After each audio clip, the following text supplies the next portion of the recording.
नमस्कार दोस्तों, स्वागत है आपका न्यू डिस्कशन में। आइए डिस्कस करते हैं आज का करंट अफेयर्स। यह है पोंटस प्लेटो। यह है फिलीपींस और यह है बोर्नियो आइलैंड्स, दोनों के बीच में स्थित है पोंटस प्लेटो। हाल ही में साइंटिस्टों के द्वारा एक लंबे समय के बाद फिर से पोंटस प्लेट का आकस्मिक खोज किया गया है। इसकी खोज कैसे हुई है? कुछ साइंटिस्टों के द्वारा जो बोर्नियो आइलैंड से इसके चट्टानी संरचना का अध्ययन किया जा रहा था, तो इससे पता चला कि एक टुकड़ा मिला था, एक अलग से टुकड़ा मिला था। जब इसके चुंबकीय गुणों का पता चला, अध्ययन किया गया, तो यह बोर्नियो प्लेट से मैच नहीं किया गया। फिर उसके बाद प्रशांत महासागरीय जो प्लेट है उसके अध्ययन किया गया। तो उसका भी जो चुंबकीय गुण है इस टुकड़े से नहीं मैच किया। तो पता चला कि यह जो प्लेट है ये अलग ही किस्म का है। तब साइंटिस्टों द्वारा कंप्यूटर मॉडलिंग किया गया। जब साइंटिस्टों द्वारा कंप्यूटर मॉडलिंग किया गया तब पता चला कि यह जो टुकड़ा है पोंटस प्लेट, जो लगभग 20 मिलियन वर्ष पहले खो चुका था, उसी का यह टुकड़ा है। जो 20 मिलियन वर्ष पहले जो खो चुका था उसी का यह टुकड़ा है। तो यह एक नई उपलब्धि मिली है प्लेट टेक्टोनिक के रूप में पोंटस प्लेट का। इसका लोकेशन देख लीजिए, फिलीपींस और बोर्नियो आइलैंड्स के बीच में लोकेट करता है। यह प्रशांत महासागर का 1/4 भाग के बराबर इसका आकार है पोंटस प्लेट का। यहाँ पर देखिए, बताया जाता है कि 160 मिलियन वर्ष पहले जो चाइनीज प्लेट है और जो ऑस्ट्रेलियन प्लेट है, इन दोनों के बीच ये दब चुका था। लेकिन अब धीरे धीरे जब अध्ययन किया गया तो पता चला कि ये पोंटस प्लेट अभी वहाँ पर लोकेट करता है। तो यहाँ पर देखिए, जो हल्का पिंक कलर का एरिया है ये पोंटस प्लेट का एरिया है। तो लोकेशन याद रखिएगा, ये प्रशांत महासागर में मिला है, बोर्नियो आइलैंड्स और फिलीपींस के बीच में ये लोकेट करता है। और अगर इसके आकार की बात की जाए तो प्रशांत महासागरीय जो प्लेट है इसके 1/4 भाग के बराबर है। तो ये था पोंटस प्लेट के बारे में। तो नेक्स्ट बढ़ेंगे आगे, सफ़ेद फास्फोरस। ये चर्चा में की हुई, इसके बारे में जानेंगे। ह्यूमन राइट्स वॉच का कहना है कि इजरायली सेना ने हाल ही में लेबनान और गाजा पर सफ़ेद फास्फोरस जैसे हथियारों का इस्तेमाल किया है, उसकी बॉम्बिंग की है।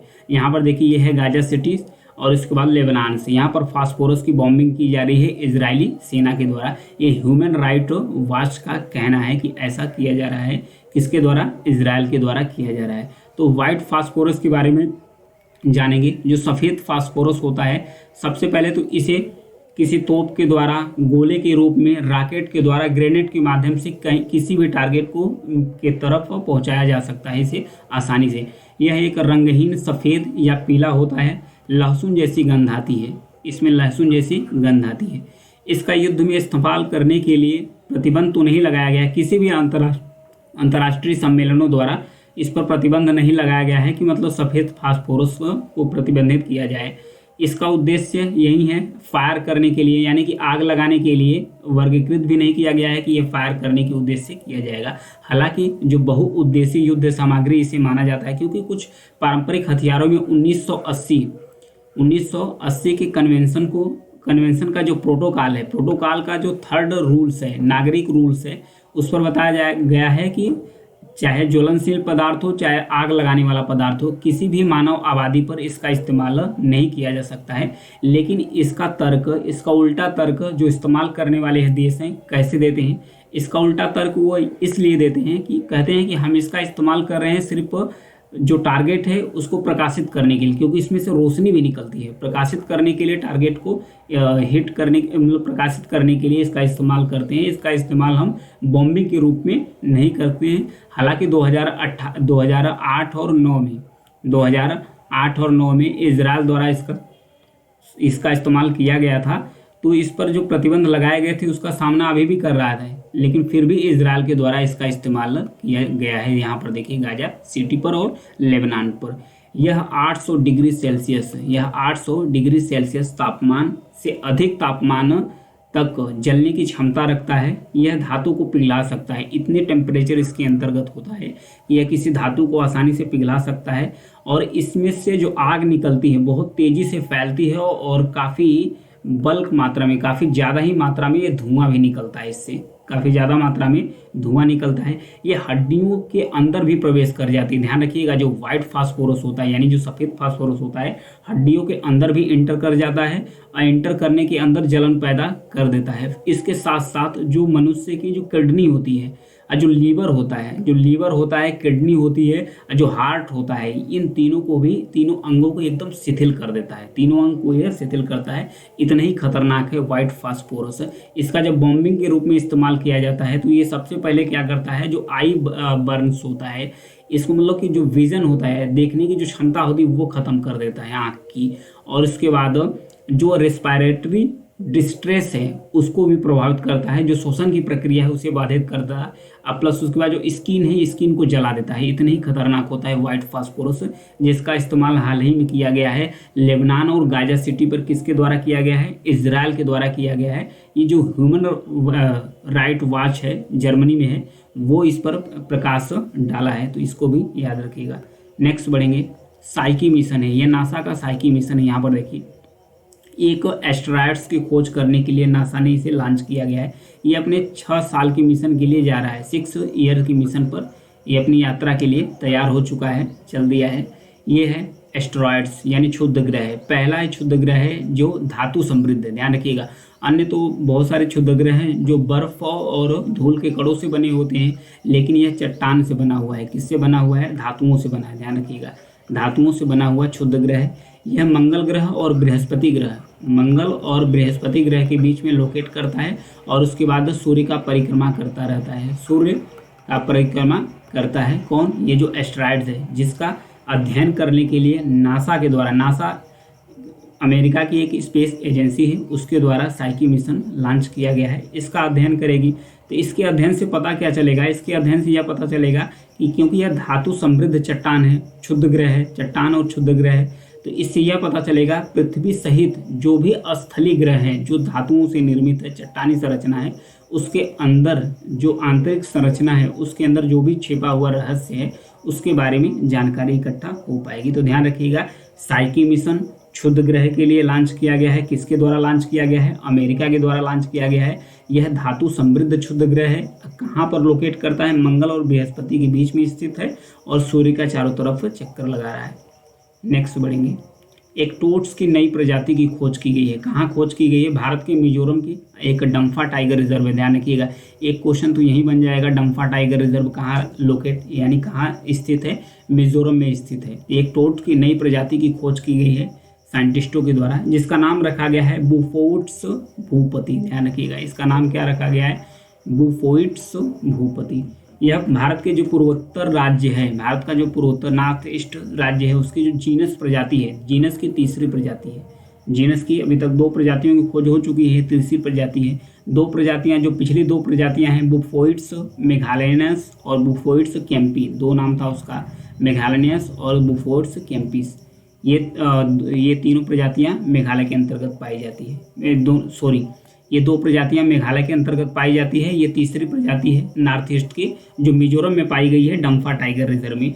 इसके पहले जो 2 प्रजाति नॉर्थ ईस्ट की थी, बुफोइट्स मेघालयनाइस और बुफोइट्स कैंपी, ये मेघालय में पाई गई थी। तो ये थी। यहाँ पर देखिए, इसके कलर की बात की जाए तो इसका जो बद्धी रंग, त्वचा, ट्यूबरकुलोसिस और ओवराइट ट्यूबरकुलेटेड और दबी हुई पैराटिड्स ग्रंथियों की उपस्थिति के मामले में अन्य समान प्रजातियों से ये अलग है। देखिए, इसका जो दिया है चित्ता दाना, अन्य प्रजातियों से अलग है।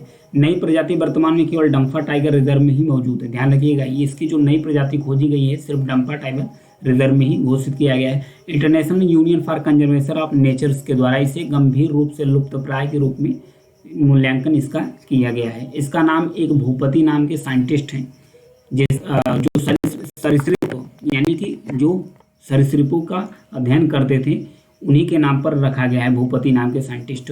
ये जो भूपति हैं, ये साइंटिस्ट, ये कहाँ पर ज़्यादातर अपना वैज्ञानिक कार्य किए थे? कोयम्बटूर में सलीम अली पक्षी विज्ञान और प्राकृतिक इतिहास केंद्र है, वहाँ पर ये अपना सेवा दिए थे, जिनका नाम है भूपति। उन्हीं के नाम पर इस टोट्स का नाम रखा गया है। ध्यान रखिएगा, जो कोयम्बटूर, जो सलीम अली पक्षी विज्ञान और प्राकृतिक इतिहास केंद्र है, इससे भी क्वेश्चन पड़ जाएगा। जो सलीम अली पक्षी विज्ञान और प्राकृतिक इतिहास केंद्र कहाँ स्थित है? तो कोयम्बटूर में स्थित है, तमिलनाडु में। कोयम्बटूर के तमिलनाडु में स्थित है। नेक्स्ट बढ़ेंगे, IOC अंतर्राष्ट्रीय Olympic committee, international Olympic committee ने अपने मानवाधिकार प्रतिबद्धताओं को और मजबूत करने के लिए ओलंपिक के चार्टर में संशोधन किया है। ओलंपिक के जो चार्टर है उसमें संशोधन किया है। ये संशोधन हुआ कब है, जब ये अपना 141वां सत्र आयोजित कर रहा था। उसी दौरान इसने अपने चार्टर में, जो ओलंपिक चार्टर है उसमें संशोधन किया। संशोधन करने के बाद क्या किया कि जो IOC है इसको एक संगठन के रूप में सबको रिस्पेक्ट करना होगा इसका, फिर जो भी डिसीजन देगा उसका सम्मान करना होगा, मानवाधिकार को लेकर जो भी डिसीजन देगा। और उसके बाद जो मौलिक खेल, जो इसका ऑनर्स है या जो ओलंपिक खेलों का लीडर्स है उसका भी सम्मान करना होगा। इसके अतिरिक्त निष्पक्षता, समावेशन और गैर भेदभाव पर IOC के ढांचों का भी विस्तार किया गया है। तो ये था इसके बारे में, चार्टर के बारे में। IOC के बारे में जानते हैं, यानी कि इंटरनेशनल ओलंपिक कमेटी के बारे में जान लेते हैं। इसकी स्थापना 1894 में हुई थी। इसकी स्थापना 1894 में हुई थी। इसके हेडक्वार्टर्स की बात की जाए तो लाजेन, स्विट्जरलैंड में स्थित है। यह एक गैर सरकारी खेल संगठन है जो ओलंपिक खेलों के आयोजन के लिए रिस्पॉन्सिबल है। राष्ट्रीय ओलंपिक समितियों को नियंत्रित करती है। 2009 में इसे संयुक्त राष्ट्र महासभा ने IOC को स्थायी पर्यवेक्षक का दर्जा प्रदान किया गया था। IOC सत्र IOC सदस्यों की वार्षिक बैठक है, जहां पर मतलब कि सदस्यों की जो बैठक है उसी को सत्र बोला जाता है। ये हर वर्ष होती है, यानी कि हर वर्ष होती है। इसके प्रत्येक सदस्य के पास एक वोट होता है। इसके निर्णय अंतिम होते हैं। नेक्स्ट बढ़ेंगे। कुलशेखरपट्टिनम, ये लोकेशन चर्चा में क्यों है इसके बारे में जानेंगे। पहले इसका लोकेशन देख लेते हैं। यहाँ देखिए, ये है तमिलनाडु का एक थुथुकुडी जिला है। तमिलनाडु का कौन सा जिला है? थुथुकुडी जिला है। इस जिले में एक शहर है जिसका नाम है कुलशेखरपट्टिनम। यहीं पर इसरो के द्वारा सेकेंड्स यानी कि दूसरा स्पेस पोर्ट स्थापित किया गया है। स्पेस पोर्ट क्या होता है कि यहीं से जो स्पेस मिशन है लॉन्च किया जाएगा। तो ये प्राइवेट सेक्टर के लिए किया जा रहा है। किसके लिए किया जा रहा है? प्राइवेट सेक्टर का। जो भी प्राइवेट सेक्टर वाले अपने सैटेलाइट विकसित करते हैं वो यहाँ से लॉन्च करेंगे, कुलशेखरपट्टिनम से। एक पहले हो चुका है, दूसरा यहाँ पर लॉन्च किया। हालांकि जो इसरो है ये अपनी सैटेलाइट्स को यहाँ से लॉन्च नहीं करेगी क्योंकि इसकी कोई योजना नहीं है। जो इसरो द्वारा सैटेलाइट लॉन्च की जाती है वो आंध्र प्रदेश के श्रीहरिकोटा से लॉन्च की जाती है। कहाँ से लॉन्च की जाती है? आंध्र प्रदेश के श्रीहरिकोटा से लॉन्च की जाती है। लेकिन जो प्राइवेट सेक्टर वाले सैटेलाइट बनाएंगे वो कहाँ से लॉन्च करेंगे? कुलशेखरपट्टिनम, जो तमिलनाडु के थुथुकुडी जिले में स्थित है कुलशेखरपट्टिनम, वहाँ से अपने सैटेलाइट को लॉन्च करेंगे। ये 500 किलोमीटर की ऊंचाई वाले कक्षा में अपने सैटेलाइट को लॉन्च करेंगे प्राइवेट सेक्टर वाले। और उसके बाद इसका सैटेलाइट का वजन कितना होगा? 500 kg तक होगा। वजन कितना होगा? 500 kg। यानी कि प्राइवेट सेक्टर के जो साइंटिस्ट या तो स्पेस मिशन वाले हैं वो 500 kg वाले भार तक का सैटेलाइट्स 500 किलोमीटर की ऊंचाई वाले कक्षा पर कुलशेखरपट्टिनम स्पेस पोर्ट से अपना आसानी से लॉन्च करेंगे। हालांकि ये अभी बना नहीं है, 2 साल में बनकर तैयार हो जाएगा। आज के लिए इतना ही है। अगर मेरी न्यूज़ या जानकारी आपको पसंद आती है तो चैनल को सब्सक्राइब कीजिएगा, लाइक और शेयर करते रहिए। Thank you.